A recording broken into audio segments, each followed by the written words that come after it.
Bonsoir à toutes et à tous, bienvenue dans l'invité de la rédaction. Le 11 Marocain brille de mille feux au mondial du Qatar. Nous sommes le premier pays arabe et africain à avoir atteint le dernier carré de la Coupe du Monde. Une prouesse historique dont on peut être fier. Les Lions de l'Atlas ont donné le meilleur d'eux-mêmes lors du mondial, même s'ils n'étaient pas à 100% de leur capacité. Et cette réussite admirable et historique a donné de la visibilité au nom Maroc dans les réseaux sociaux et les moteurs de recherche, notamment donc sur Internet. Comment l'image du royaume peut-elle être boostée grâce aux exploits des Lions de l'Atlas?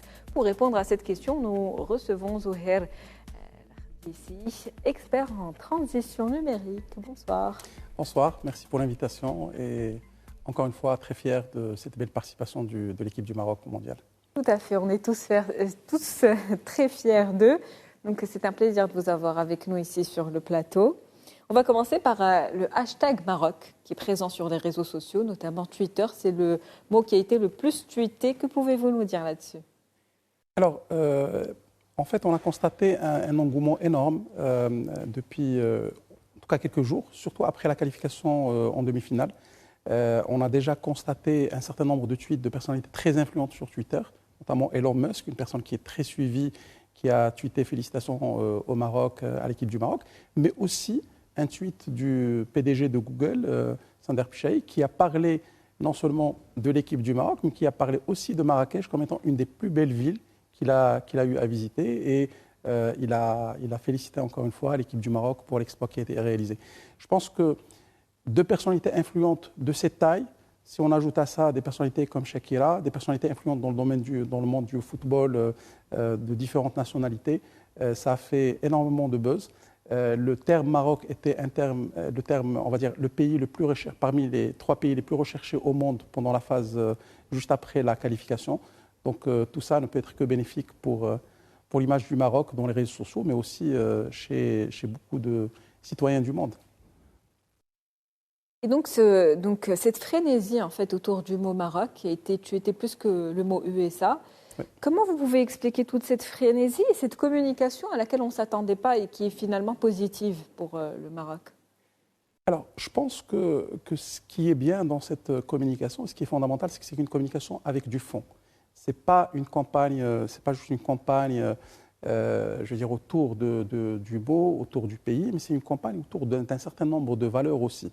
On a vu d'abord comment le Maroc a été en fait l'outsider de cette Coupe du Monde. Donc beaucoup de pays se retrouvaient dans l'équipe du Maroc, des pays arabes, les pays africains, mais aussi tous les pays qui n'ont pas la chance généralement de disputer des demi-finales de Coupe du Monde. Ils ont énormément, on va dire, apprécié la prestation des Lions de l'Atlas. Ils ont encouragé l'équipe nationale et ça s'est vu à travers des centaines de milliers de tweets sur cette phase.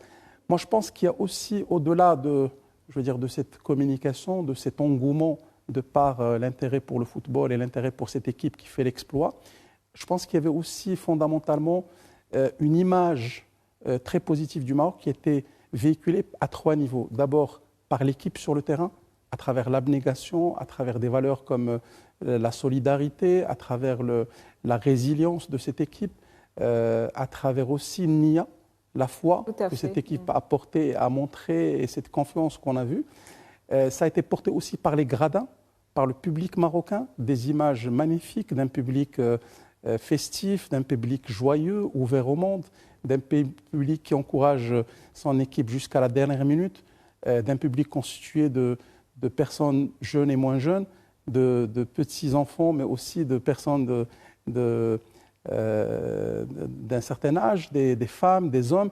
Et tout ça, ça a véhiculé une vraie image d'un pays ouvert au monde, fier de ses traditions, avec une forte culture, et un pays qui adore le sport et qui encourage jusqu'au bout. Le 3e niveau, je pense, sur lequel cette image aussi a été très forte, c'est par rapport à la gestion. Je pense que beaucoup de commentateurs sur Internet, mais aussi au niveau des réseaux sociaux, sur un certain nombre de chaînes télé, au niveau du monde arabe et au niveau de l'Afrique, ont mis en avant pas uniquement l'exploit de l'équipe, mais aussi l'exploit de la fédération, de la gestion sportive marocaine, basée sur du professionnalisme, basée sur de la vision, basée sur une démarche très intelligente, très innovante en termes de promotion du sport au Maroc. Et aussi, quand vous parliez des valeurs, il y a eu des moments très émouvants avec les parents, notamment quand Hakimi est parti dans les gradins saluer sa mère, ou Bouffel quand il a dansé aussi avec sa mère. Donc, Franchement, c'était des scènes qui étaient assez émouvantes et qui véhiculaient des messages assez forts aussi sur la... Je pense que beaucoup de gens n'ont retenu de cette Coupe du Monde que ces belles scènes, ces belles scènes de sportifs qui ont déjà réussi, qui sont au sommet de leur carrière et qui, au moment de la victoire, se rappellent leurs parents et viennent remercier, embrasser leurs parents pour les remercier pour les efforts qu'ils ont fournis. On a vu sur beaucoup là aussi de tweets, de vidéos partagées sur Facebook, sur TikTok et ailleurs, et Instagram, on a vu des gens qui ont pleuré en voyant des scènes, ces belles scènes qui mettent en avant la valeur de la reconnaissance, la valeur de la famille, surtout dans un contexte où ce mondial a été beaucoup décrié pour des questions, on va dire, d'ordre idéologique, surtout par un certain nombre de pays européens. Tout à fait. Tout à l'heure, quand on était en train de discuter du patron de Google, justement, qui avait intervenu, qui avait parlé de Marrakech, est-ce que, selon vous, ça va faire de la publicité gratuite pour le tourisme au Maroc, d'une certaine manière? Alors, on a constaté tout de suite après, au niveau des tendances sur Google Trends, par exemple, que le terme Morocco associé à travel, à voyage, a été énormément recherché juste après, notamment ce tweet, mais aussi après cette qualification. Donc le fait d'avoir ce tweet d'une personne aussi influente, je pense qu'il a beaucoup influencé. Maintenant, je pense que ça serait vraiment opportun que des organismes comme l'ONMT se saisissent de ça et en fait créent une continuité de ce buzz pour le rendre un peu plus durable, parce que je pense que réellement le Maroc mérite d'être mis en avant, cette beauté de ces villes au Maroc et cette ambiance festive que le Maroc a montrée, cette culture millénaire, profonde et joyeuse. Je pense que c'est important d'en bénéficier. Donc pour en bénéficier, donc il y a un bénéfice immédiat qui est créé par le buzz créé sur les réseaux sociaux, il y a un bénéfice sur le long terme en essayant de perpétuer d'une certaine manière ou en essayant de naviguer sur cette vague pour pouvoir justement pousser un peu plus de résultats dans le réel en termes de réservation et de voyage au Maroc. Et en parlant de tourisme, justement, est-ce que, selon vous, on peut quantifier l'impact actuel sur le Maroc? Alors, je pense que ça va se voir dans quelques mois à travers les chiffres, je pense, des entrées et des voyages au Maroc. Maintenant, de manière globale, ce qu'on sait sur le plan économique dans l'absolu, c'est que une victoire à la Coupe du Monde correspond à quelque chose comme 0,1% du PIB. Donc les pays qui ont gagné ont constaté immédiatement sur l'année qui a suivi ou sur l'année en cours une augmentation de PIB de 0,1%. Le Maroc n'a peut-être pas gagné la Coupe du Monde, mais il a gagné la Coupe du Monde des réseaux sociaux, la Coupe du Monde des cœurs. Et je pense que l'impact certainement se verra au même niveau que des pays qui ont gagné la Coupe du Monde. Et ça, c'est l'impact immédiat. Après, il peut y avoir un impact durable en termes d'image pays qui se construit et qui, en fait, d'une certaine manière, rayonne. On a vu, juste pour donner des exemples et des comparaisons, des pays comme la Turquie ou la Corée du Sud qui se sont qualifiés en demi-finale en 2002, au Mondial 2002 en Corée du Sud. Ces pays ont énormément bénéficié en termes d'image pays à travers leur participation à la demi-finale. Et il y a le tourisme, mais il y a aussi d'autres industries, à votre avis. Est-ce que vous avez un mot là-dessus, sur les autres industries qui peuvent être impactées par cet exploit du Maroc, finalement, et cette ferveur sur les réseaux sociaux? Alors, je pense sincèrement que le côté investissement peut être impacté. Si on arrive à, d'une certaine manière, consacrer cette image de pays ouverts au monde, de pays d'abnégation, d'effort, de discipline aussi, parce qu'on a montré aussi beaucoup de discipline à travers l'équipe nationale, je pense que ça peut aussi, d'une certaine manière, créer des éléments de différence. Je ne pense pas que ça va impacter, je veux dire, les gros investisseurs. Ils vont certainement faire leurs études, je veux dire, de la manière avec laquelle ils le font, de manière très professionnelle. Maintenant, je pense que de manière durable, ça peut effectivement avoir un impact sur l'image pays, et l'image pays peut aussi contribuer à des investissements.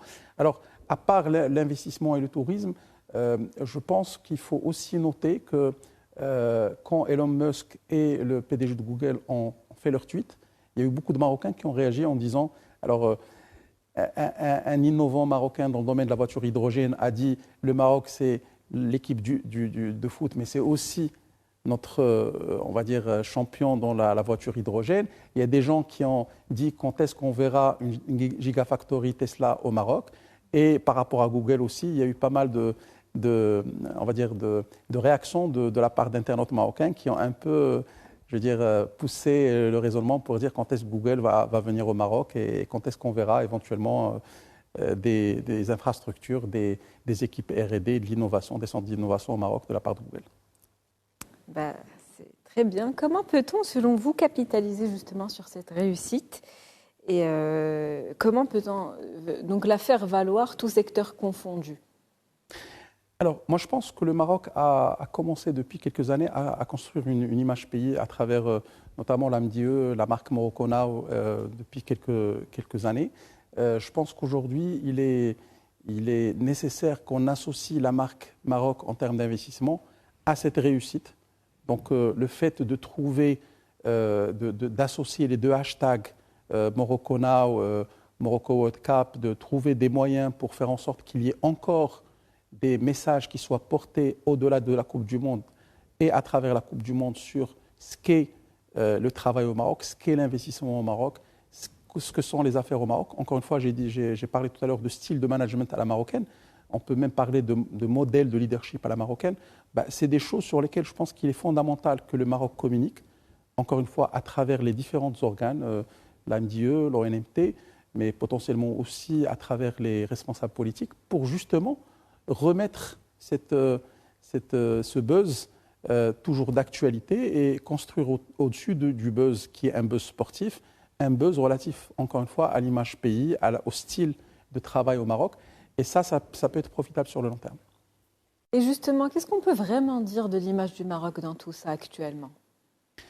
Je pense que le Maroc, alors j'ai vu un commentaire qui s'est fait sur Internet qui est, on va dire, magnifique. Le Maroc a fait pleurer la planète lors du malheureux incident de l'enfant Ryan au début de l'année. Et il a rendu heureux toute la planète à travers son équipe de foot. Je pense que ça a montré qu'on est présent. Donc beaucoup de gens ont cherché, il y a beaucoup de gens qui ne connaissaient pas le Maroc, notamment par exemple en Amérique du Nord, qui ont cherché, qui ont découvert le Maroc à travers cette Coupe du Monde. Certainement, si on fait des mesures, je pense que certainement au niveau de l'ONMT et d'autres organismes, on fait des mesures de notoriété sur les réseaux sociaux, mais de manière globale, je pense qu'on va constater forcément une certaine augmentation de la notoriété pays sur les prochains mois et surtout associée à un certain nombre de mots-clés positifs. C'est-à-dire, généralement sur les réseaux sociaux, le plus important, ce n'est pas de faire le buzz, mais aussi avec quels mots-clés on associe le nom du pays. Je pense qu'aujourd'hui, la majorité des mots-clés qu'on voit aujourd'hui dans les réseaux sociaux qui sont associés au terme Maroc sont des mots-clés très positifs, des mots-clés qui correspondent à la victoire, des mots-clés qui correspondent à la qualification, au modèle, aux valeurs et à la culture. Et je pense que c'est quelque chose qui va être certainement dans les prochains mois un générateur. Alors, il ne faut pas oublier, et ça peut-être je voulais aussi le rappeler, l'impact aussi dans le pays. Parce qu'au-delà de l'image à l'extérieur, je pense que l'image du pays pour les Marocains eux-mêmes a changé pendant ce mondial. Le fait que l'extérieur nous renvoie une image d'un pays beaucoup plus moderne, d'un pays entreprenant, d'un pays solide, d'un pays culturellement fort, c'est quelque chose qui rend les Marocains fiers, qui leur donne confiance dans leur pays et qui leur permet aussi on va dire, d'être dans une démarche plus positive, plus constructive et qui peut avoir aussi un impact économique en interne. Donc oui, et fiers de leur culture aussi. Exact.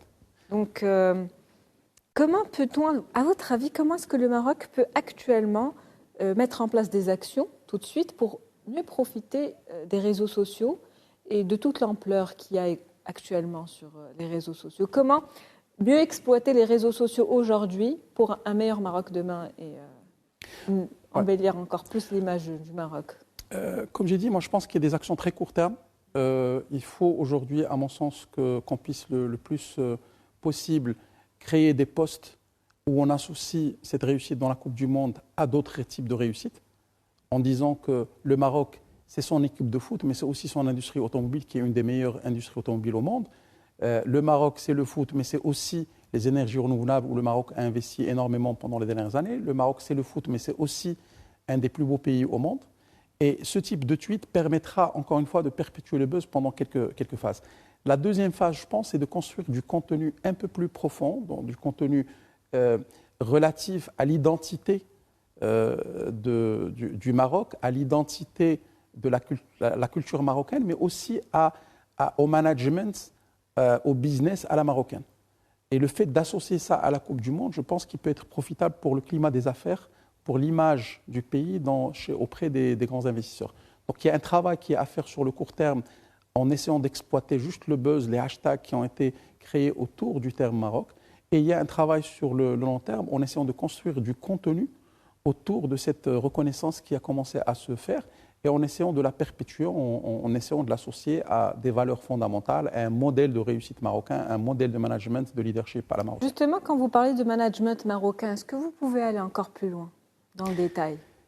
Alors, je pense que... alors, on a vu beaucoup de commentaires à deux niveaux. Donc, d'abord, au niveau de l'équipe elle-même, il y a, on va dire, un style équipe du Maroc, un style Walid El-Gregui, où on a vu une discipline, une forte discipline.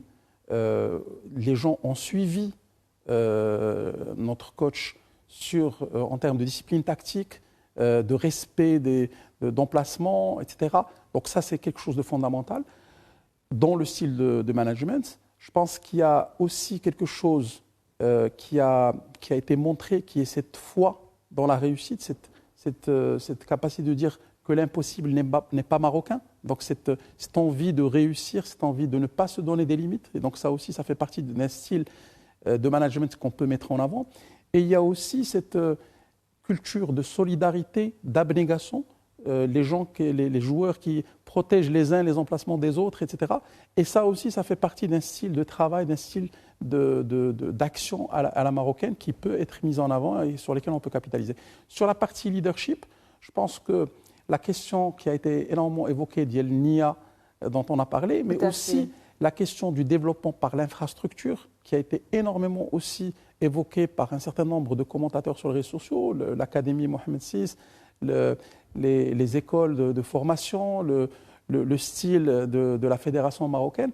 Je pense que c'est des choses qui peuvent, d'une certaine manière, être construites autour d'un modèle qu'on peut mettre en avant et qu'on peut capitaliser à travers cette expérience.